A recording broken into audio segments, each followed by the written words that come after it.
Hello बच्चों, welcome back to our YouTube channel maths by DK sir. So बच्चों कैसे हैं आप सब? आई होप आप लोग अच्छे होंगे, पढ़ाई ज़रूर कर रहे होंगे। तो स्टार्ट करते हैं आज की क्लास बच्चों। जैसा कि प्रीवियस क्लास में हम लोग इनवर्स ट्रिग्नोमेट्रिक फंक्शंस में दो फंक्शंस के ग्राफ और डोमेन और रेंज उसके देख चुके हैं। आज की क्लास में हम लोग बाकी के ग्राफ्स को देखेंगे। तो स्टार्ट करते हैं हम लोग tan x के ग्राफ्स के साथ। तो उसमें हम लोग tan इनवर्स का भी ग्राफ देखेंगे, साथ ही साथ उसके डोमेन रेंज को भी फाइंड आउट करेंगे। तो जैसा कि बच्चों आप लोग जानते हैं कि tan x के बारे में इसकी सारी वैल्यूज़ आप लोग जानते हैं ना। तो y इक्वल्स टू अगर tan x मैं ले लेता हूँ तो आपको पता है कि यहाँ पे x थीटा होता है और y इसकी क्या होती है, वैल्यू होती है। तो इसको प्लॉट करने के लिए आप क्या करेंगे, यहाँ पे y एक्सिस पे आपका वैल्यू न्यूमेरिक वैल्यू होगा, यानी y equals to tan x, और x एक्सिस पे आपका इसका थीटा हो गया, यानी कि एंगल होगा। ये x डैश हो गया और यहाँ पे y डैश हो गया। ठीक, अब ज़रा ध्यान दीजिए, इसको हम 0 मान लेते हैं। यहाँ पे हम मान लेते हैं π/2, यहाँ पे पाई एज्यूम कर लेते हैं, यहाँ पे 3π/2।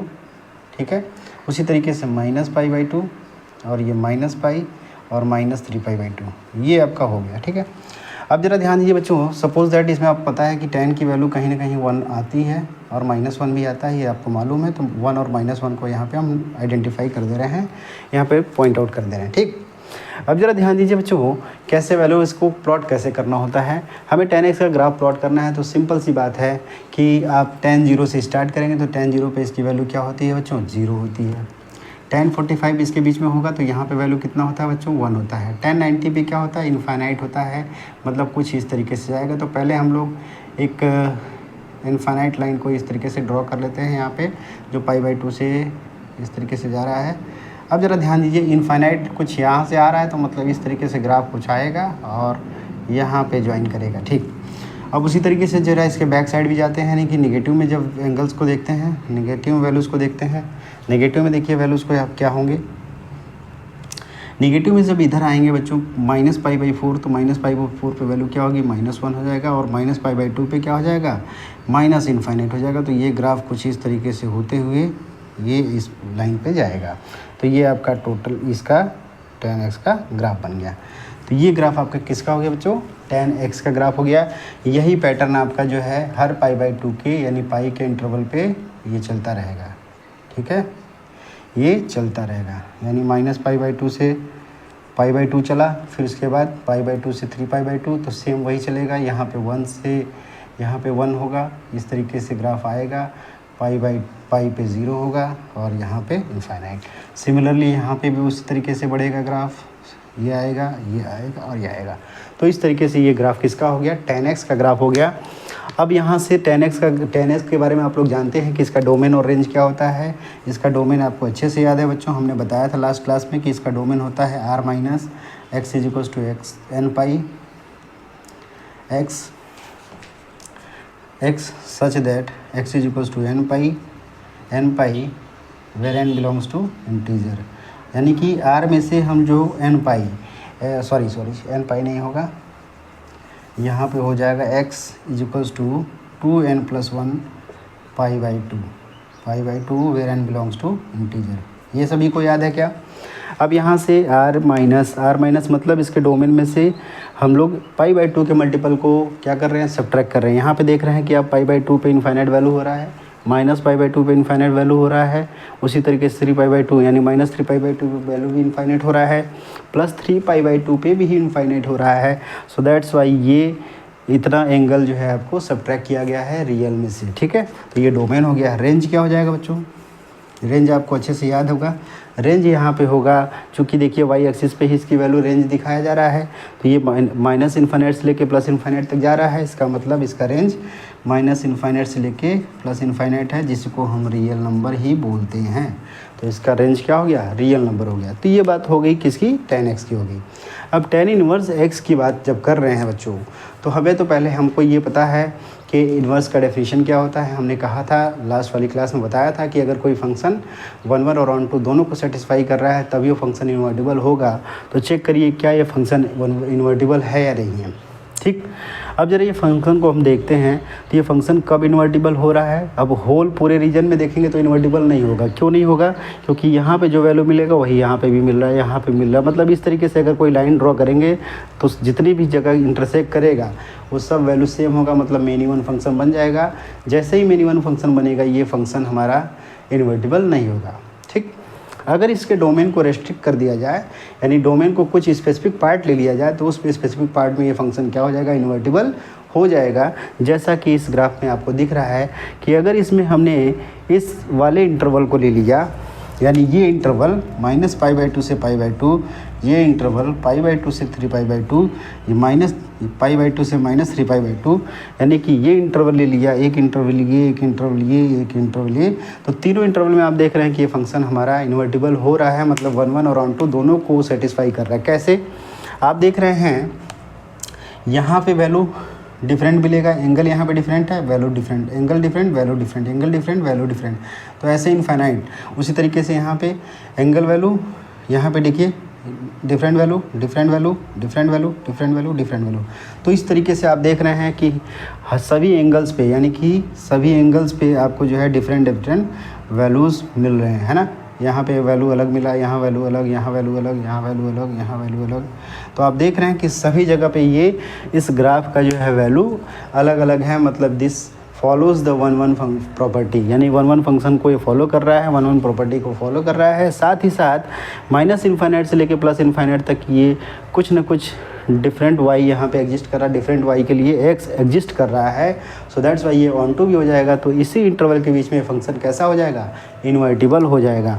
अब आप कहेंगे सर जब इन्वर्टिबल हो रहा है तो इसमें भी तो हो रहा है, इसमें भी हो रहा है। बिल्कुल, सब कई सारे हो रहे हैं, लेकिन प्रिंसिपल वैल्यू ब्रांच क्या होता है? जो इसका जो बीच वाला पार्ट है, यानी कि इस वाले पार्ट को ही हम लोग क्या कंसीडर करेंगे? प्रिंसिपल वैल्यू ब्रांच कंसीडर करेंगे। प्रिंसिपल वैल्यू ब्रांच कंसीडर करेंगे तो इसके अकॉर्डिंग प्रिंसिपल वैल्यू ब्रांच क्या हो जाएगा बच्चों? ध्यान दीजिए, प्रिंसिपल वैल्यू ब्रांच क्या होता है? यानी ये इंटरवल होता है। अब यहाँ पे देखिए -π/2 पे इनफाइनाइट वैल्यू हो रहा है, तो -π/2 पे वैल्यू नहीं मिल रहा है, इनफाइनाइट मिल रहा है। तो -इनफाइनाइट के लिए हम लोग क्या करते हैं? ओपन इंटरवल लेते हैं। तो ये ब्रांच कैसा हो जाएगा? -π/2 से लेकर +π/2 इंटरवल हो जाएगा। ठीक है। अगला ब्रांच अगर लेना होगा तो π/2 से 3π/2, -3π/2 से -π/2। तो एक्चुअली में ये आपका ब्रांच कैसा हो जाएगा? प्रिंसिपल वैल्यू ब्रांच हो जाएगा। तो इस ब्रांच के अंदर हमारा फंक्शन कैसा होगा? इन्वर्टिबल होगा। ठीक। अब ज़रा ध्यान दीजिए बच्चों, अब इन्वर्स का ग्राफ प्लॉट करने के लिए आप क्या करेंगे? जस्ट इसको इन्वर्ट कर देंगे, मतलब आप क्या करेंगे? इस ग्राफ को उल्टा कर देंगे, यानी जो ग्राफ आपका इस तरीके से वाई एक्सिस के फॉर्म में अपवर्ड डाउनवर्ड मूव कर रहा है वो एक्स एक्सिस के फॉर्म में यानी फॉरवर्ड बैकवर्ड मूव करेगा। और इनकी वैल्यूज़ जो है यानी किस पे अब आने लगेंगी? यानी कि इनकी वैल्यूज जो है आपको शो होने लगा एक्स एक्सिस पे। ठीक है, जैसे वाई एक्सिस पे शो कर रहा है अब एक्स एक्सिस पे शो करेगा, तो वही इन्वर्टिबल का ग्राफ हो जाएगा। ठीक है, तो इस तरीके से ज़रा हम लोग प्लॉट ही कर लेते हैं, देखते हैं कि किस तरीके से प्लॉट कर पाएंगे इसको। इसका प्रिंसिपल वैल्यू ब्रांच हमें मिल ही गया। ठीक है,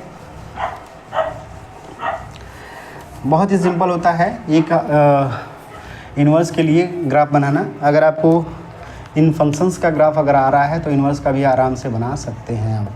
अब चूंकि पता है बच्चों कि x क्या है, यहाँ पे x एक्सिस है, हमारा एक्सिस तो चेंज होगा नहीं, एक्सिस तो जो है वही रहेगा, एक्सिस तो बदलेगा नहीं, जो एक्सिस है वही रहेगा। तो ये आपका x डैश हो गया और ये x हो गया, इसी पे हम लोग जो है ये y बना लेते हैं, ये y हो गया, ये y डैश हो गया। ठीक, ये 0 हो गया। अब ज़रा ध्यान दीजिए बच्चों, चूँकि x यहाँ पे क्या है, न्यूमेरिक वैल्यूज़ हैं, न्यूमेरिक वैल्यूज़ हैं। एंगल कहाँ पे आएंगे, यानी इनका जो वैल्यू रखेंगे tan इनवर्स 145, तो y क्या देगा, एंगल देगा ना। तो एंगल आपका किस पे बनेगा, y एक्सिस पे बनेगा। तो यहाँ π/2 बना लीजिए, यहाँ पाई बना लीजिए, यहाँ 3π/2 बना लीजिए। उसी तरीके से -π/2 -π -3π/2। यहाँ पे चूँकि वैल्यूज़ बनाना है तो यहाँ पे 1 को कंसिडर कर लीजिए, क्योंकि 1 का ही हमें वैल्यू मालूम है कि tan 45 पे 1 होता है, ये -1 एंड सो ऑन। अब चूँकि हमने ये बताया कि -π/2 से कि इसी के बीच में ये क्या हो रहा है, इन्वर्टिबल हो रहा है, तो इसको एक बना लीजिए डॉट डॉट लाइन से कि इसी इंटरवल के बीच में हमें ग्राफ आना है। और दूसरा जो है 3π/2 से लेके इसके बीच में, और थर्ड जो है थर्ड पार्ट इसी इसमें ही बनेगा -3π/2। ठीक है, ग्राफ को बनाना बहुत ही आसान है। सिंपल तरीके से आप क्या करेंगे, आप देखिए कैसे, ये +90 है यानी इन्फाइनाइट यहाँ से आ रहा होगा, इन्फाइनाइट यहाँ से आ रहा होगा, प्लस यहाँ π/4 यहाँ पे आएगा, यहाँ पे π/4 पे 1 है। उसी तरीके से निगेटिव है, निगेटिव π/4 यहाँ पे होगा तो यहाँ पे 1 है, यानी ग्राफ कुछ इस तरीके से -π/2 से होते हुए इस तरीके से 0 से, अब 0 पे 0 मिलेगा ही, 0 पे होते हुए ग्राफ आपका ऐसे जाएगा। तो ये आपका ग्राफ बन गया। सेम इसी तरीके से आप सिमिलरली ग्राफ बनाएंगे तो यहाँ पे देखेंगे ग्राफ ऊपर आपका जो है पॉजिटिव मिलेगा, यहाँ पे ग्राफ निगेटिव मिलेगा। तो इस तरीके से ग्राफ आप जो है सिंपल तरीके से प्लॉट कर सकते हैं। सिमिलरली नीचे भी वही हो जाएगा, यहाँ पे 1 मिलेगा, यहाँ -1 मिल जाएगा। ये कैसे हो रहा है बच्चों, एंगल की वैल्यू आप लोग निकालना जानते हैं, ठीक है, वो बताने की ज़रूरत नहीं है। तो ये किसका ग्राफ हो गया, tan इनवर्स x का ग्राफ हो गया। यानी सिंपली जो आपने जो है ये tan, अगर इसको इस तरह इन्वर्ट कर दिया 90 डिग्री एंटी क्लॉकवाइज में, हम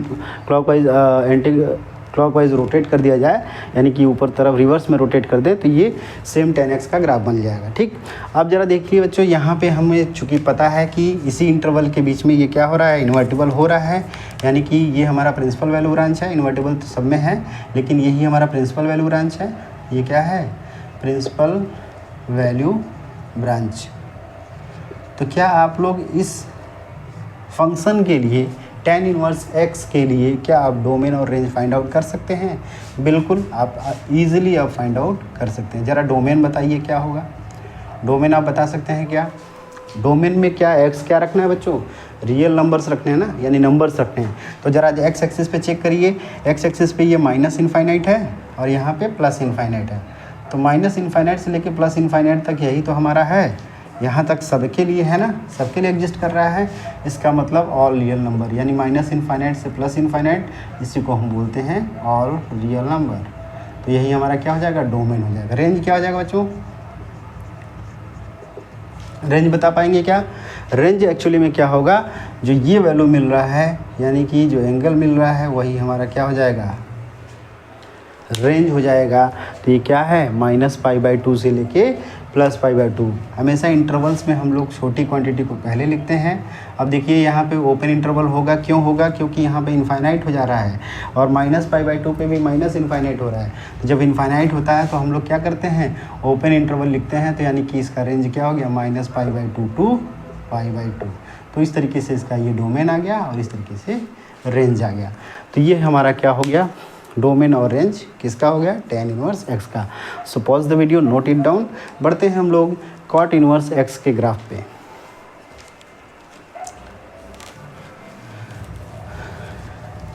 cot इनवर्स x में बच्चों हम लोग cot x का ग्राफ देखेंगे। दोनों का ग्राफ देखना जरूरी है, तभी आप cot इनवर्स x का, यानी cot x का ग्राफ अगर मालूम होगा आपको, तभी आप cot इनवर्स x का ग्राफ बना पाएंगे। तो पहले हम लोग cot x का ग्राफ देख लेते हैं। cot x का ग्राफ देखने के लिए बच्चों देखिए सिंपल सा, हम लोग क्या करते हैं, एक्सिस बना लेते हैं। ये आपका y एक्सिस हो गया, यानी y डैश ये हो गया, और ये x डैश हो गया, और ये x हो गया। यहाँ पे 0 हो गया। एंगल क्या क्या बनाना है, सिमिलरली वैसे ही जैसे बनाया था, π/2 बना लीजिए, पाई बना लीजिए और 3π/2 बना लीजिए, कोई दिक्कत नहीं है। सेम वही काम यहाँ पे -π/2 बना लीजिए, -π बना लीजिए, -3π/2 बना लीजिए। ठीक है, वैल्यूज़ क्या क्या मिलेगा आपको पता है कि कॉट के टर्म में वैल्यूज़ हमें इनफाइनाइट तक मिलता है, जिसमें एक वैल्यू हमें आइडेंटिफाई होता है जिसका 1 होता है, उसका हमें पता है कि 45 पे 1 मिलता है। तो 1 यहाँ पे पॉइंट आउट कर लेते हैं और एक नीचे पॉइंट आउट कर लेते हैं -1। अब ज़रा हम लोग फाइंड आउट करते हैं। ध्यान दीजिए बच्चों, क्या आपको पता है कि cot 0 क्या होता है? cot 0 अनडिफाइंड है, मतलब इनफाइनाइट हम लोग बोलते हैं, 1/0 इनफाइनाइट। तो ध्यान दीजिए यहाँ पे अब अनडिफाइंड क्वांटिटी है, तो यहाँ पे देखिए cot 45 पे वैल्यू 1 आ रहा है। ठीक है, ये तो आपको सबको पता है कि cot 45 पे 1 मिलता है। cot 90 पे क्या होगा, चूँकि tan 90 हमारा इनफाइनाइट है, तो वहाँ पे cot 90 कितना हो जाएगा, 0 हो जाएगा। तो cot 90 हमारा क्या हो रहा है, 0 हो जा रहा है, 0 हो जा रहा है। उसी तरीके से अब देखिए यहाँ पे आप ज़रा ध्यान दीजिए, cot 0 हमारा क्या हो जाएगा, अनडिफाइंड हो जाएगा। मतलब ग्राफ कुछ इस तरीके से आ रहा है और यहाँ पे देखेंगे इसके नीचे जब 3π/4 पे जाएंगे, यानी कि यहाँ पे π/2 के बाद इस वाले एंगल पे 135 डिग्री पे जाएंगे तो यहाँ पे वैल्यू इसकी क्या होगी, -1 होगी। और अगेन ये कॉट पाई पे क्या होगा, यानी कि ये चलेगा 0 to π के बीच में। किस पे चलेगा, 0 to π के बीच में चलेगा, बनेगा ग्राफ। इसके बाद अगला बनेगा यहाँ पे 0 to -π के बीच में बनेगा। ठीक है, अब ज़रा ध्यान दीजिए बच्चों, जैसे ही ये ग्राफ हम लोग प्लॉट करते हैं तो ये 0 पे अनडिफाइंड है, तो मतलब ग्राफ कुछ इस तरीके से आ रहा होगा और ये ऐसे बनेगा। ठीक है, सिमिलरली यही ग्राफ उधर भी रन करेगा और यहाँ पे देखिए सेम वही पैटर्न चलेगा। यहाँ पे पॉजिटिव 1 आएगा, यहाँ पे नेगेटिव 1 आएगा, तो यानी कि ग्राफ आपका इस डायरेक्शन में आएगा। तो ये ग्राफ किसका आ गया, कॉट एक्स का ग्राफ हो गया। ठीक है, अब कॉट एक्स का ग्राफ ज़रा आ गया बच्चों, तो क्या आप लोग जो है अब आइडेंटिफाई ईजिली कर पाएंगे कि कॉट एक्स क्या इन्वर्टिबल कब होगा, है ना। कॉट एक्स इन्वर्टिबल कब होगा, ज़रा ध्यान दीजिए। अगर होल रीजन पे देखेंगे तो इन्वर्टिबल नहीं होगा, क्योंकि यहाँ पे कोई अगर line parallel to the x axis draw करेंगे आप तो ये सभी जगह कई जगह इंटरसेक्ट करेगा। इसका मतलब मिनिमम फंक्शन हो गया। तो इसके लिए कोई एक स्पेसिफिक इंटरवल लेना पड़ेगा, तो यानी कि एक इंटरवल ये हो गया, एक इंटरवल ये हो गया। तो इन दोनों इंटरवल्स में क्या होगा, इन्वर्टिबल है। क्यों है, क्योंकि यहाँ पे देख रहे हैं कि यहाँ वैल्यू डिफरेंट मिल रहा है ना। इस एंगल पे वैल्यू अलग है, इस एंगल पे वैल्यू अलग है, सभी जगह देख रहे हैं वैल्यू अलग अलग मिल रहा है। उसी तरीके से यहाँ पे अलग है, यहाँ पे अलग है, यहाँ पे अलग है, यहाँ पे अलग है। और सभी y के लिए क्या है, ये x कुछ ना कुछ मिल रहा है, इसका मतलब ये फंक्शन इन्वर्टिबल इस रेंज के अंदर हो जाएगा। अब ज़रा ध्यान दीजिए, क्या इसका हम लोग डोमेन और रेंज फाइंड आउट कर सकते हैं इन्वर्टिबल होने के लिए। पहले हम लोग इसका कॉट एक्स का डोमेन रेंज देख लीजिए क्या होता है। कॉट एक्स का डोमेन आपको पता है कि कॉट एक्स जो होता है सभी आर पे डिफाइंड होता है except x such that x is equals to n pi where n is equals to integer, n belongs to integer, ये आपका होता है। इसका रेंज क्या होता है बच्चों, इसका रेंज होता है ऑल रियल नंबर। ये तो डोमेन, ये किसकी बात हो गई, कॉट एक्स की बात हो गया ना। तो इस तरीके से कॉट एक्स, अब इन्वर्टिबल हमने देख ही लिया कि इन्वर्टिबल इस इंटरवल के फॉर्म में हो रहा है। तो ये इंटरवल क्या है, ये प्रिंसिपल वैल्यू ब्रांच यही तो कहलाएगा। इसके बीच में हमारा क्या होगा, इन्वर्टिबल होगा। अब ये है क्या, कितना है बच्चों, इसको कैसे पढ़ेंगे, इंटरवल्स के बारे में कैसे लिखेंगे। अब चूँकि 0 पे अनडिफाइंड है, पाई पे अनडिफाइंड है और 0 to π के बीच में ही ये क्या हो रहा है, इन्वर्टिबल हो रहा है। तो ये 0 to π हो जाएगा, यही होगा कि नहीं होगा। तो 0 to π के बीच में हमारा ये फंक्शन कैसा हो जाएगा, इन्वर्टिबल हो जाएगा। तो pause the video, note it down. Invertible का हम लोग ग्राफ बनाते हैं, यानी कॉट इनवर्स एक्स का। कॉट इनवर्स एक्स का देखिए ग्राफ कैसे बनेगा, सिंपल है। जब हमने कॉट एक्स का ग्राफ बना लिया तो इसका ग्राफ बनाना आसान है। ठीक है, तो इसके लिए पहले हम लोग एक्सिस बना लेते हैं बच्चों। एक है वाई एक्सिस, एक एक्सिस, ये वाई हो गया, ये वाई डैश हो गया, ये एक्स डैश हो गया, ये एक्स हो गया, है ना, ये 0 हो गया। अब ज़रा ध्यान दीजिए, चूँकि इन्वर्ट कर रहे हैं हम लोग, मतलब हमारा एक्स एक्सिस पे क्या होगा, वैल्यूज़ होंगी और वाई एक्सिस पे एंगल्स होंगे। तो यहाँ पे एंगल बना लेते हैं π/2, पाई 3π/2। ठीक है, आगे की ज़रूरत नहीं है, बनाना चाहें तो आप बना सकते हैं -π -3π/2। यहाँ पे +1 कर लीजिए, यहाँ पे -1 कर लीजिए। ठीक है, अब जरा बच्चों ध्यान दीजिए, हमें पता है कि कॉट 0 क्या है, अनडिफाइंड है। हमें पहले ही पता चल गया कि 0 to π के बीच में ही इन्वर्टिबल हो रहा है, तब तो आसान है बिल्कुल। इसको डॉटेड लाइन से हम दिखा दें ताकि इसी के बीच में हमें ग्राफ को प्लॉट करना है। उसी तरीके से 0 to -π यानी -π/2 0 दिखाना है, तो इसके आगे बना सकते हैं। इसके आगे भी आप प्लॉट करना चाहें तो 2π इधर 2π उधर, यानी इधर -2π हो जाएगा, इधर +2π हो जाएगा, उसके बीच में भी बन सकता है। आपको पता है कि कॉट π/4 पे वैल्यू 1 आता है, और ठीक है, यहाँ पे वैल्यू जब देख रहे हैं तो कॉट π/4 पे वैल्यू, कॉट 0 अनडिफाइंड है और कॉट π/4 पे वैल्यू 1 है। उसी तरीके से 90 पे 0 हो जाएगा, फिर यहाँ पे -1 हो जाएगा। मतलब ग्राफ कुछ इस तरीके से आपका होता हुआ, इस तरीके से होता हुआ ग्राफ यहाँ पे जाएगा। ये आपका पहला ग्राफ बन गया। ठीक है, सिमिलरली यहाँ पे भी ग्राफ आपकी इस तरीके से बनेगा, यानी यहाँ पे -1 है, यहाँ पे +1 मिलेगा, और ग्राफ हमारा 0 से इस तरीके से होता हुआ आएगा, इस तरीके से फिर -90 डिग्री पे जाते हुए ये आपका जो है यहाँ पे ऐसे ग्राफ बढ़ जाएगा। तो ये ग्राफ किसका हो गया बच्चों, ये ग्राफ आपका हो गया कॉट इन्वर्स एक्स का हो गया। आपको पता है कि फंक्शन हमारा इन्वर्टिबल इस वाले ब्रांच में भी है, इस वाले ब्रांच में भी है, ठीक है। तो इन्वर्टिबल के लिए हमारा इसी ब्रांच को हम कंसीडर करेंगे principal value branch, principal value branch, जो कि कितना है बच्चों, बिल्कुल आपको पता है 0 to पाई है। तो क्या अब आप लोग इस कॉट इन्वर्स एक्स का डोमेन और रेंज लिख सकते हैं? बिल्कुल ईजिली लिख सकते हैं। डोमेन अब जरा बता सकते हैं आप क्या है? डोमेन एक्चुअली में क्या है, एक्स यहाँ पे क्या रखना है, रियल नंबर्स यानी वैल्यूज़ रखनी है। तो वैल्यूज़ देखिए एक्स क्या है, या माइनस इनफाइनाइट से लेके प्लस इनफाइनाइट तक है, यानी minus infinite to plus infinite that is equals to real number, यही तो डोमेन हो गया। रेंज क्या हो जाएगा बच्चों? रेंज वही होगा कि जिसमें इन्वर्टिबल होगा, यानी 0 to पाई। सो इस तरीके से इसका भी डोमेन और रेंज हम लोगों ने फाइंड कर लिया और इसके ग्राफ को भी अच्छे से देख लिया है ना। अब अगले ग्राफ को देखते हैं, कॉट सेक एक्स के ग्राफ को देखते हैं, उसके बाद सेक इन्वर्स का ग्राफ देखेंगे, इसके डोमेन रेंज को फाइंड करेंगे, फिर फाइनली हम लोग कोसेक एक्स के ग्राफ और कोसेक इन्वर्स के ग्राफ को देख लेंगे, ठीक है। तो ध्यान दीजिए बच्चों, यहाँ पे कोसेक सेक एक्स का ग्राफ आप लोग जानते होंगे, आप लोग ऑलरेडी कर चुके होंगे। इसमें हम लोग अगर सेक एक्स का ग्राफ प्लॉट करते हैं तो इसके लिए हमें क्या चाहिए, एक्सेस चाहिए। यहाँ पे आप प्लॉट कर लीजिए, यहाँ पे वाई एक्सेस, जिसको वाई बोलेंगे, ये वाई डैश बोलेंगे, यहाँ पे ये एक्स हो जाएगा, ये एक्स डैश हो जाएगा, यहाँ पे एंगल 0 हो जाएगा, यहाँ पे π/2 हो जाएगा, यहाँ पाई हो जाएगा, यहाँ 3π/2 हो जाएगा, यहाँ पे 2π बना लीजिए, कोई दिक्कत नहीं है। -π/2 यहाँ बना लीजिए, -π बना लीजिए, -3π/2 बना लीजिए और यहाँ पे -2π बना लीजिए। वैल्यूज़ आपको पता है कि यहाँ पे 1 कहीं ना कहीं मिलेगा ही और -1 कहीं ना कहीं मिलेगा ही, आपको ये मालूम है, ठीक है। अब ज़रा ध्यान दीजिए बच्चों, जब सेक थीटा की बात करते हैं यानी सेक एक्स की बात करते हैं तो ये सेक क्या होता है, कॉस का रेसिप्रोकल होता है, यानी कॉस का जो एंगल 0 है उससे वही रेसिप्रोकल होगा, सेक 90 पे मिलेगा, है ना। कॉस अगर जो 30 है तो वो सेक 60 पे मिलेगा एंड सो ऑन। तो इसी तरीके से क्या, अगर आपको सेक 0 की वैल्यू निकालनी है तो क्या फाइंड आउट कर सकते हैं, चूँकि कॉस 0 की वैल्यू 1 होती है तो सेक 0 का भी वैल्यू कितना होगा, 1 ही होगा, यानी यहाँ पे वैल्यू 1 मिल गया, ठीक है। अब इसके बाद ज़रा बच्चों ध्यान दीजिए, आपको पता है कि cos 45 1/√2 होता है, तो इसकी वैल्यू कितनी हो जाएगी, sec 45 की √2 हो जाएगी। अब इसके आगे ज़रा जो इंटीजर के फॉर्म में है उसको लिख लेते हैं, यहाँ +2 है, यहाँ पे -2 लिख लेते हैं, ठीक है।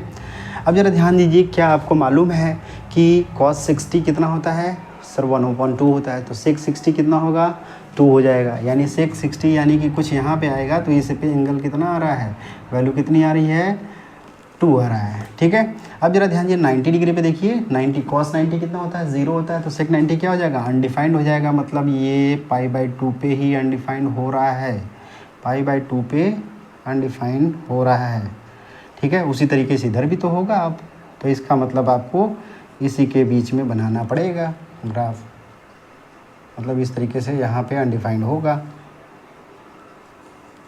तो देखिए ध्यान दीजिए, अब सेम यही वाला वैल्यू आपको इधर, चूँकि cos - theta theta cos theta ही होता है, उसी तरह sec - थीटा भी sec थीटा ही होता है, यानी कि निगेटिव में भी जाएंगे तो सेम वही वैल्यू मिलेगा, तो यहाँ पे वैल्यू मिल जाएगा।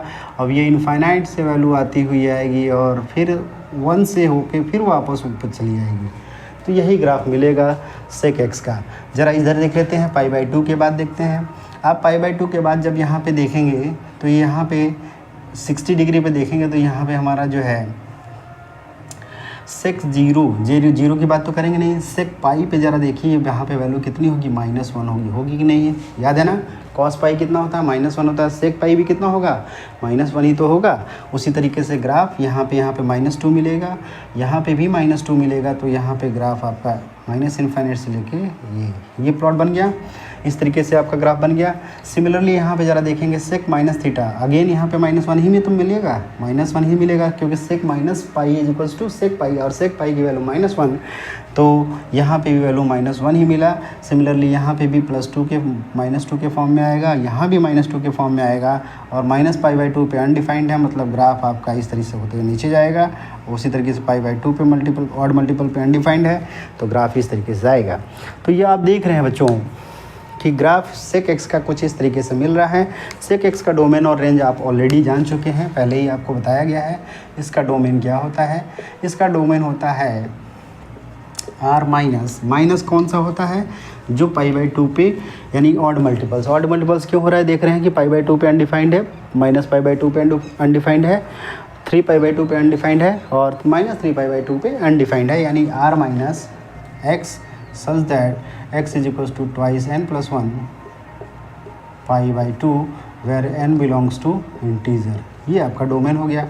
रेंज क्या है बच्चों इसका? रेंज आपको अच्छे से हमने बताया था कि r माइनस ओपन इंटरवल -1,1 होता है। क्यों? आप बिल्कुल देख सकते हैं। आप यहाँ पे देखिए, इसके बीच में कोई वैल्यू मिल रहा है क्या? इसके बीच में कोई वैल्यू मिल रहा है क्या सेक का? नहीं मिल रहा है। मतलब यही हमारा r -1,1 ओपन इंटरवल हो जाता है। सो दैट्स वाई इसका रेंज क्या हो जाता है? ये हो जाता है। अब जरा इन्वर्टिबल की बात आती है। अभी हमने कहा कि इन्वर्टिबल को चेक करने का सबसे तरीका अगर अच्छा है क्या है कि अगर आप ग्राफ अगर जान रहे हैं तो आप एक straight line parallel to the x axis draw कर लीजिए ना। जैसे ही आप ड्रॉ करेंगे तो आप देखेंगे कि कहीं जगह ये हर ग्राफ को कहीं ना कहीं इंटरसेक्ट करेगा। मतलब यहाँ पे वैल्यू जो सेम है, यानी देखा आपने ना, -2 यहाँ मिल रहा है, -2 यहाँ मिल रहा है, -2 यहाँ मिल रहा है, -2 यहाँ मिल रहा है, +2 यहाँ इस एंगल पे भी मिल रहा है, +2 इस एंगल पे भी मिल रहा है, और यानी कि हर जगह +2 मिल रहा है। तो इसका मतलब ये क्या हुआ? ये ग्राफ कैसा है? मिनिमम हो गया। यानी मिनिमम फंक्शन हो गया। मिनिमम फंक्शन हुआ तो इन्वर्टिबल तो होगा ही नहीं। तो इन्वर्टिबल बनाने के लिए हम लोग इसके डोमेन को कुछ रेस्ट्रिक्शन लगा देंगे। रेस्ट्रिक्शन क्या लगा देंगे? अगर मैं केवल इसकी बात करूं, यानी इस इंटरवल की अगर केवल बात करें तो ये ग्राफ कैसा होगा? इन्वर्टिबल अभी भी नहीं होगा। तो यानी तो हो नहीं रहा है। अब क्या करें? अब ज़रा चेक करिए, क्या इस ग्राफ को हम थोड़ा सा पार्ट यहाँ से लिया जाए और थोड़ा सा पार्ट यहाँ से लिया जाए। मतलब कुछ इस तरीके से अगर बीच में ये पार्टीशन बना दें, ये पार्टीशन अगर बना दिया जाए, ये वाला पार्टीशन, ध्यान दीजिए, ये वाला पार्टीशन अगर बना देते हैं, ये वाला पार्टीशन, तो इस पार्टीशन में देखिए, और ये वाई एक्सेस जो लिखा हुआ है इस पार्टीशन के बीच में, यानी इस इंटरवल के बीच में ज़रा देखिए क्या ये फंक्शन अब इंटरवल हो गया, इन्वर्टिबल हो गया कि नहीं हो गया। इस वाले इंटरवल में देखिए फंक्शन इन्वर्टिबल हुआ कि नहीं हुआ। बिल्कुल देख लीजिए, इस एंगल पे वैल्यू डिफाइंड है। यस, यहाँ पे वैल्यू मिल रहा है, यहाँ पे वैल्यू मिल रहा है, यहाँ वैल्यू मिल रहा है, यहाँ वैल्यू मिल रहा है, डिफाइंड है, बिल्कुल डिफाइंड है। अलग अलग डिफरेंट वैल्यू आ रही है। यहाँ पे different value, different value, different value, different value, different value, different value, different value, मतलब हर एंगल पे जो वैल्यू डिफरेंट आ रहा है, इसका मतलब फंक्शन कैसा हो गया? 1 1 हो गया। साथ ही साथ हर वाई के लिए एक्सेप्ट दिस वन, ये तो पहले से ही बताया गया है कि इसके रेंज में ये नहीं है। तो इस रेंज के लिए ये हर सभी के सभी वाई एग्जिस्ट कर रहे हैं, यानी सभी वाई के लिए यहाँ पे एक्स एग्जिस्ट करेगा। तो इस वजह से इस इंटरवल के बीच में, यानी किसमें, अब चूंकि ध्यान दीजिए कि 0 पे तो वैल्यू मिल रहा है ना, यानी डार्क सर्कल बनेगा। उसी तरीके से यहाँ पे देखिए पाई पे भी मिल रहा है। तो इसका क्या हो जाएगा? डोमेन, यानी कि इस रेंज के, इस इंटरवल के बीच में ये क्या होगा? इन्वर्टिबल होगा। इसका मतलब ये होगा 0 to पाई के बीच में इन्वर्टिबल होगा। इसी ब्रांच को हम लोग क्या बोलेंगे? प्रिंसिपल वैल्यू ब्रांच बोलेंगे। क्या बोलेंगे? Principal value branch. ये क्लियर हुआ कि नहीं क्लियर हुआ? So pause the video, note it down. अच्छा, एक चीज़ और ज़रा ध्यान दीजिए, 0 to पाई तो है, लेकिन यहाँ पे देख रहे हैं आप कि इसमें ये वाला एंगल बस π/2 को छोड़कर, यानी π/2 को ही छोड़ा गया है, बाकी सब पे कुछ ना कुछ वैल्यू मिल रहा है। तो इस वजह से इसका क्या हो जाएगा? ये प्रिंसिपल वैल्यू ब्रांच हो जाएगा। यानी इसी इंटरवल के बीच में हमारा फंक्शन कैसा है? इन्वर्टिबल है। ठीक है, क्यों? क्योंकि π/2 पे आप देख रहे हैं कि ये अनडिफाइंड है और सभी एंगल्स पे कुछ ना कुछ वैल्यू मिल रहा है। 0 पे आप जाएंगे 0 पॉइंट, यानी कि π/2, π/3 पे जाएंगे, π/4, π/6, π/7, π/8, π/9, किसी पे भी जाएंगे तो सब पे कुछ ना कुछ वैल्यू मिल रहा है। यानी फंक्शन हमारा डिफाइंड है, लेकिन π/2 पे अनडिफाइंड है। सो इस वजह से ये π/2 को हम इसमें से सब्ट्रैक्ट कर देंगे और उसी ब्रांच को हम लोग क्या बोलेंगे? Principal value branch. और इसी ब्रांच के बीच में हमारा फंक्शन कैसा होगा? इन्वर्टिबल होगा। ठीक है, सो pause the video, note it down. Draw करते हैं हम लोग सेक इनवर्स का ग्राफ।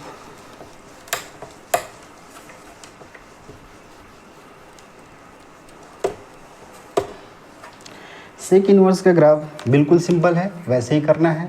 जस्ट हमने क्या किया, जैसे सेक का ग्राफ बनाया वैसे ही करना है। यहाँ पे एक्सिस बना लीजिए, एक्सिस अब प्लॉट कर लीजिए। ये हम बना लेते हैं ये वाई डैश, इसको हम लोग वाई लिख लेते हैं, ये एक्स और ये एक्स डैश। अब चूंकि आपको पता है कि एक्स क्या डिनोट कर रहा है, नंबर डिनोट कर रहा है, मतलब यहाँ पे नंबर्स इस पे आएंगे, एंगल्स किस पे आएंगे, वाई एक्सिस पे आएंगे। तो यहाँ पे पाई/2 बना लीजिए, यहाँ पाई बना लीजिए, यहाँ 3π/2 बना लीजिए। उसी तरीके से -π/2 -पाई -3π/2। वैल्यूज़ क्या क्या बताना है बच्चों, यहाँ पे 1 लेना है और 2 लेना है, क्योंकि 2 भी आता है। 1 लेना है, -1 यहाँ पे लेंगे और ये -2 लेंगे। ठीक, अब ज़रा ध्यान दीजिए, ग्राफ को प्लॉट करने के लिए हमने क्या, इसका पहले हमने इसके बीच में ग्राफ प्लॉट किया, 0 to पाई के बीच में एक छोटा सा हल्का डॉट देते हैं, 0 to पाई के बीच में हम लोग प्लॉट कर रहे हैं। आपको पता है कि ग्राफ हमारा ये 0 डिग्री है। सेक 0 पे वैल्यू क्या मिल रहा है बच्चों, सेक 0 पे 1 मिल रहा है। सेक 0 पे क्या मिल रहा है, 1 मिल रहा है। ये नहीं होगा, सेक 0 पे क्या मिल रहा है, 1 मिल रहा है। इसी तरह सेक 60 पे जब जाएंगे तो यहाँ पे π/2 मिलेगा वैल्यू, ठीक है। उसी तरह -60 पे जाएंगे तो फिर से 2 मिलेगा, और +π/2 यानी कि +π/2 पे क्या हो रहा है, अनडिफाइंड हो रहा है, और यहाँ पे -π/2 पे अनडिफाइंड हो रहा है। यानी कि ग्राफ आपका इस ब्रांच के अंदर बनेगा। तो ग्राफ कुछ इस तरीके से आप प्लॉट कर लेंगे, ठीक है। सिमिलरली आप यहाँ भी प्लॉट कर सकते हैं, आप यहाँ भी प्लॉट कर सकते हैं, ठीक है। तो बिल्कुल सिंपल तरीके से सेक -थीटा, सेक -थीटा क्या होता है, सेक थीटा, सेक थीटा यानी सेक पाई की वैल्यू -1, मतलब ग्राफ कुछ इस तरीके से यहाँ पे बनेगा। यहाँ पे -2, यहाँ पे -2, ग्राफ इस तरीके से होता हुआ आएगा और ऐसे होते हुए चला जाएगा। तो ये आपका किसका ग्राफ बन गया बच्चों, सेक इन्वर्स एक्स का ग्राफ बन गया। इन्वर्टिबल होने के लिए हमें अभी हमने आपको बताया कि इन्वर्टिबल होने के लिए फंक्शन को आप किस तरीके से कर लेंगे, यानी ये ग्राफ और बनाना पड़ेगा, तब शो कर पाएंगे हम लोग। एक पार्ट और बनाना पड़ेगा इसका।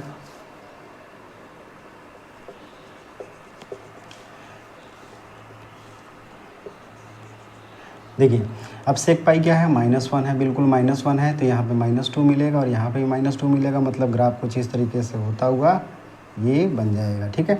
ये बन गया आपका ग्राफ। अब ध्यान दीजिए, इन्वर्टिबल बनाने के लिए हमको इसको 0 to पाई के बीच में रिस्ट्रिक्शन देना पड़ेगा, 0 to पाई के बीच में रिस्ट्रिक्शन देना पड़ेगा। तो आप देखेंगे कि इस यानी ये वाला जो पार्ट है, ये वाला पार्ट, ये वाला पार्ट, ये पार्ट हो गया,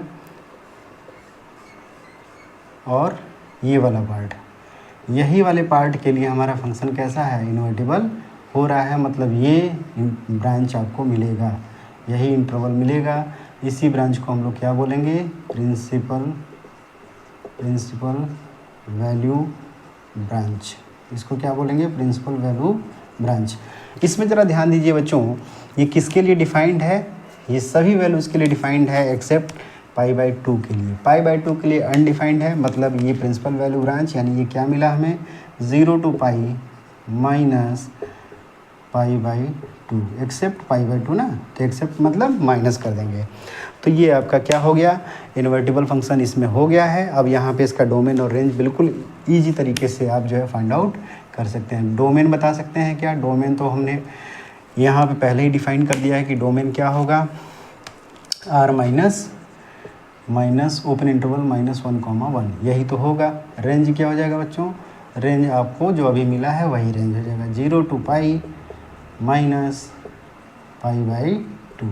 यही आपका रेंज हो जाएगा। तो इस तरीके से डोमेन और रेंज हम लोग बिल्कुल इजी तरीके से, इसका ग्राफ भी हमने देखा और इजी तरीके से इसके डोमेन और रेंज को भी हमने फाइंड आउट कर लिया। सो pause the video, note it down.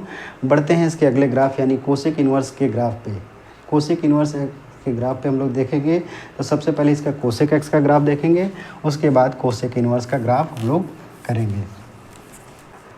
अब प्लॉट करते हैं बच्चों हम लोग y = कोसेक एक्स का ग्राफ। कोसेक एक्स का ग्राफ बनाएंगे बहुत सिंपल तरीके से।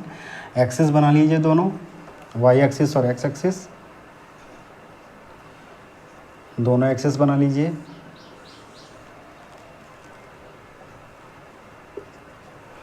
ये हो गया एक्स डैश, ये हो गया एक्स, ये हो गया वाई, ये हो गया वाई डैश। 0 एंगल इसी पे बनेंगे, बिल्कुल बना लीजिए। π/2, pi 3π/2 minus π/2 minus pi minus 3π/2। Values क्या क्या मिलेंगी?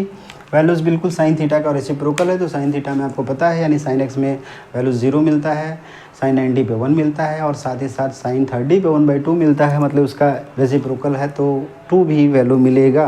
तो इसमें हम लोग 1 और 2 वैल्यू डिनोट कर देते हैं, 1 2, 1 -1 -2। ठीक, अब ज़रा चेक करिए बच्चों, इसका ज़रा हम लोग ग्राफ प्लॉट करते हैं। तो आपको पता है कि साइन 0 की वैल्यू 0 होती है, तो कोसेक 0 क्या होगा? अनडिफाइंड हो जाएगा। सिंपल सी बात, पहले ही पता चल गया। 1 किस पे होगा? साइन 90 की वैल्यू 1 होती है, कोसेक 90 की वैल्यू 1 होगी। ठीक, उसी तरीके से साइन 30 की वैल्यू यानी कुछ यहाँ पे है 1/2 होता है, तो यहाँ पे वैल्यू 2 हो जाएगा। सिमिलरली यहाँ पे वैल्यू 2 हो जाएगा। मतलब ये हमें एक इंटरवल तो पता चल गया कि ये कुछ 0 to π के बीच में ही बनेगा, ऐसा कुछ ग्राफ बनेगा। तो ये क्या हो रहा है? ग्राफ 0 पे अनडिफाइंड हो रहा है, मतलब ये इनफाइनाइट से कुछ आ रहा होगा और इस तरीके से होता होगा, फिर इनफाइनाइट पे ये पहुंच जाएगा। तो यही आपका ग्राफ बनेगा। यहाँ पे भी +2 मिलेगा, तो ग्राफ आपका कुछ इस तरीके से बन जाएगा। ठीक है, तो ये आपका बना। उसी तरीके से सिमिलरली अगर यहाँ पे 2π लेंगे, 2π के बीच में बनेगा। यहाँ पे बना लीजिए graph back side, negative side में। तो ध्यान दीजिए, साइन माइनस थीटा बराबर माइनस थीटा होता है, यानी कि कोसेक माइनस थीटा बराबर माइनस थीटा, यानी कोसेक माइनस π/2 की वैल्यू -1 होगी। और उसी तरीके से यहाँ पे -30 की वैल्यू -2, और इधर आएंगे तो -2। तो ग्राफ कुछ इस तरीके से आपका बिल्कुल सिंपल सा ग्राफ आपका इस तरीके से होता हुआ अनडिफाइंड, यहाँ पे अनडिफाइंड। तो ये ग्राफ आपका मिल गया। ये ग्राफ किसका है? कोसेक एक्स का ग्राफ है बच्चों। अब ज़रा ध्यान दीजिए बच्चों, कोसेक एक्स का डोमेन और रेंज आप लोग को याद है? डोमेन क्या पढ़ा था आपने? आपने डोमेन पढ़ा था कि कोसेक में सर आर में से जो 0 यानी n पाई वाले मल्टीपल है उनको हटाना पड़ेगा। तो यानी x such that x = n pi where n belongs to integer. क्यों ऐसा हो रहा है? कि हम देख रहे हैं कि 0 पे अनडिफाइंड है, पाई पे अनडिफाइंड है, 2π पे अनडिफाइंड होगा, 2π -2π पे अनडिफाइंड होगा। ठीक है, उसी तरीके से रेंज आपको याद है? रेंज बिल्कुल सिंपल, जो सेक वाला रेंज था वही है, आर में से -1,1 ओपन इंटरवल को हटा देंगे। बिल्कुल, क्यों? क्योंकि आप देख रहे हैं कि 1 और -1 इसके बीच में कोई वैल्यू नहीं मिल रही है, कोई वैल्यू नहीं मिल रहा है, इस वजह से रेंज इसका ये है। अब आती है बात इन्वर्टिबल फंक्शन होने की। इन्वर्टिबिलिटी चेक करने के लिए लाइन ड्रॉ करेंगे तो आप देखेंगे कि यहाँ पे दोनों वैल्यू सेम मिल रहा है, यहाँ पे दोनों वैल्यू सेम मिल रहा है। इसका मतलब फंक्शन ये तो अभी मिनिमम है। जब इसके डोमेन को हम रेस्ट्रिक्ट कर देंगे तब ये हमारा इन्वर्टिबल हो पाएगा। डोमेन को रिस्ट्रिक्ट कैसे करेंगे? अब ये ग्राफ को देख के ईजिली हम लोग पता कर सकते हैं। कैसे? ज़रा ध्यान दीजिए बच्चों, अभी तक तो ये इस इंटरवल में इन्वर्टिबल नहीं हो सकता, इसमें भी नहीं हो सकता है। अगर इसको हम थोड़ा सा पार्टीशन बना दें, इस वाले पार्ट में, इस वाले पार्ट में और इस वाले पार्ट में, ज़रा ध्यान दीजिए, एकदम बिल्कुल अच्छे से देखिएगा। यानी इस वाले पार्ट में ये वाला ग्राफ, ये वाला ग्राफ, इस वाले पार्ट में ये वाला ग्राफ अगर यहाँ तक है, यानी ये वाले ग्राफ को आप देख रहे हैं, ये वाली वैल्यूज़, और यहाँ पे ये वाली वैल्यूज़ है ना, ये वाली वैल्यूज़। क्या आप ये बता सकते हैं बच्चों कि अब इस इंटरवल के बीच में ये फंक्शन इन्वर्टिबल होगा कि नहीं होगा? बिल्कुल होगा। क्यों? क्योंकि आप देख लीजिए 0 से लेके सब जगह पे, यानी 0 को छोड़कर यहाँ पे वैल्यू मिल रहा है, यहाँ वैल्यू मिल रहा है, यहाँ वैल्यू मिल रहा है, यहाँ वैल्यू डिफरेंट वैल्यू, यहाँ पे डिफरेंट वैल्यू, यहाँ पे डिफरेंट वैल्यू। उसी तरीके से सिमिलरली यहाँ पे आप देखिए, यहाँ पे डिफरेंट वैल्यू मिल रहा है, इस एंगल पे, इस एंगल पे, इस एंगल पे, इस एंगल पे, इस एंगल पे, इस एंगल पे, इस एंगल पे, सब एंगल पे क्या हो रहा है? डिफरेंट वैल्यू मिल रहा है। मतलब फंक्शन हमारा 1 हो गया। अब चूंकि रेंज कह रहा है कि -1,1 है, मतलब x = n पाई -1,1, यानी 1,1 के बीच में छोड़कर सब जगह ये y के लिए x एग्जिस्ट कर रहा है। तो इसी का मतलब इसी के बीच में हमारा फंक्शन कैसा हो जाएगा? इन्वर्टिबल हो जाएगा। तो यही हमारा क्या कहलाएगा, यही हमारा प्रिंसिपल वैल्यू ब्रांच कहलाएगा। तो प्रिंसिपल वैल्यू ब्रांच आप लोग निकाल सकते हैं क्या? यस, बिल्कुल निकाल सकते हैं, क्योंकि ये इंटरवल क्या है, -π/2 से लेके +π/2 के बीच में है। अब चूंकि -π/2 पे डार्क सर्कल है, मतलब वैल्यू मिल रहा है, +π/2 पे भी वैल्यू मिल रहा है, मतलब ये क्लोज इंटरवल होगा। और इसमें से ध्यान दीजिए कि 0 पे ये अनडिफाइंड है, तो 0 को, केवल 0 को हटाना है, तो इसलिए हम लोग सेट के फॉर्म में 0 को लिख देंगे, तो ये प्रिंसिपल वैल्यू ब्रांच आ जाएगा। सो pause the video, note it down. इसके इन्वर्स वाले ग्राफ हमको देख लेते हैं फटाफट। कोसेक इन्वर्स का ग्राफ भी देखना बहुत ईजी है, सिंपल ही इसको इन्वर्ट करके बनाना होता है, यानी कि जो x पे रिप्रेजेंट हो रहा है उसको y पे रिप्रेजेंट करेंगे, और जो y पे हो रहा है उसको x पे रिप्रेजेंट करेंगे। कोसेक इन्वर्स x, तो सिंपल एक्सेस बना लीजिए, ये y एक्सेस, ये y डैश, ये x है, ये x डैश। अभी हमने बताया कि यहाँ न्यूमेरिक वैल्यूज़ रहेंगी, एंगल्स i एक्सेस पे रहेंगे, यहाँ पे π/2 बना लीजिए, ये पाई बना लीजिए, ये 3π/2 बना लीजिए, ये -π/2 बना लीजिए, -π बना लीजिए, और -3π/2 बना लीजिए। वैल्यूज़ क्या क्या लेना है, 1 ले लीजिए, 2 ले लीजिए, -1 ले लीजिए, -2 ले लीजिए, ठीक है। अब जरा जैसे ही ग्राफ बनाने के लिए हम लोग क्या किया, हम लोगों ने देखा कि सेक 90 पे 1 आ रहा है, और फिर यहाँ पे 2 आ रहा है, और यहाँ भी 2 आ रहा है, यहाँ भी, मतलब कि 0 to π के बीच हमने देखा था इसका ग्राफ बन रहा था, ठीक है। उसी तरीके से 0 to -π के बीच में ग्राफ इसका बन रहा था। तो ग्राफ कैसा बना था बच्चों, बिल्कुल सिंपल, इस तरीके से ग्राफ ये कुछ कर्व टाइप का आएगा। तो ग्राफ कुछ कर्व टाइप का ऐसा बनेगा, ये आपका ग्राफ बनेगा, ठीक है, इनफाइनाइट की तरफ होता जाएगा। तो ये बन गया। वही ग्राफ यहाँ पे देखें नेगेटिव में बनेगा, सेम यहाँ पे -2 मिला, यहाँ पे -2 मिलेगा, तो ग्राफ कुछ नेगेटिव में होता हुआ ये बन जाएगा। अब इसको बनाने के लिए बच्चों हमने क्या कहा था, हमने इसका रेस्ट्रिक्शन लगाया था। रेस्ट्रिक्शन के लिए हमने ये पार्टीशन बना दिया था, पार्टीशन बनाया, हमने ये पार्टीशन बनाया, जिसमें हमने देखा कि इन वैल्यूज़ के लिए ये फंक्शन कैसा हो रहा है, इन्वर्टिबल हो रहा है, ठीक है। इन्वर्टिबल हो रहा है, इसका मतलब यही ब्रांच हमारा क्या कहलाएगा, यही ब्रांच हमारा प्रिंसिपल वैल्यू ब्रांच कहलाएगा, जिसका वैल्यू कितना है, यानी कि ये है -π/2 to π/2 -0 को हम लोग हटा देंगे। तो इस तरीके से ये ग्राफ का प्रिंसिपल वैल्यू ब्रांच निकल गया। क्या इसका डोमेन और रेंज आप फाइंड आउट कर सकते हैं? बिल्कुल ईजी से तरीके से हम लोग इसका डोमेन लिखेंगे और रेंज लिखेंगे। डोमेन जैसा कि दिख रहा है, ये डोमेन क्या है इस इंटरवल के लिए, r-1,1, यानी ये देखिए पूरे रियल नंबर तो है, बस इन दोनों वैल्यूज़ को छोड़कर, यानी इसके बीच की वैल्यूज़ को छोड़कर, तो r-1,1, ये इसका डोमेन हो जाएगा। रेंज क्या हो जाएगा बच्चों, बिल्कुल सिंपल है, रेंज अब यही जो है वही रेंज हो जाएगा, -π/2 to π/2 -0, ये आपका रेंज हो गया।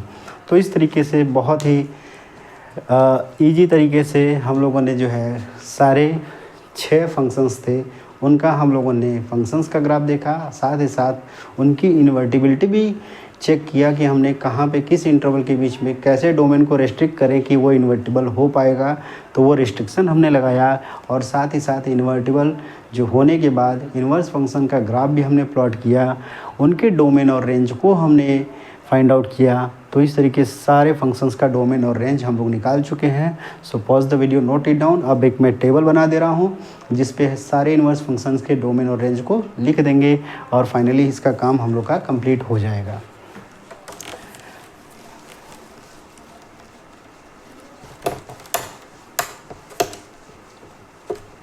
तो देखिए बच्चों, ये सिंपल है, पहले फंक्शन लिख लेते हैं। फंक्शन, इसका डोमेन और इसका रेंज। पहले हम लोग लिख लेते हैं sign inverse x. Sign inverse x लिख लेते हैं। साइन इनवर्स एक्स के लिए आप ऑलरेडी कर चुके हैं पिछली क्लास में। इसका डोमेन हमने क्या बताया था? डोमेन हमने बताया था -1,1 और इसका रेंज क्या था बच्चों? रेंज था -π/2 to +π/2 close interval. Cos inverse x के लिए डोमेन सेम रहेगा, same to sine inverse x के लिए, और इसका रेंज क्या रहेगा? 0 to π। ठीक है। टेन इनवर्स एक्स के लिए जो आज की क्लास में हुआ है, इसका है ऑल रियल नंबर्स, ठीक है, और इसका रेंज क्या होगा? -π/2 टू π/2 ओपन इंटरवल। ठीक है। उसी तरीके से कॉट इनवर्स एक्स का ग्राफ, यानी इसका डोमेन ऑल रियल नंबर्स, इसका रेंज क्या होगा? इसका रेंज होगा 0 to π ओपन इंटरवल। एक्स का देखिए डोमेन यहाँ पे आर हो गया और इसका रेंज क्या हो जाएगा? 0 to π open interval. Sec inverse x का डोमेन क्या होगा बच्चों? r - -1,1 open interval. रेंज क्या हो जाएगा? -π 0 to π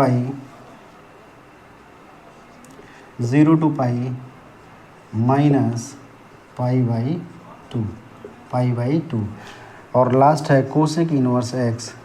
इसका जब देखेंगे तो r - -1,1 और ये हो जाएगा आपका -π/2 टू π/2 -0।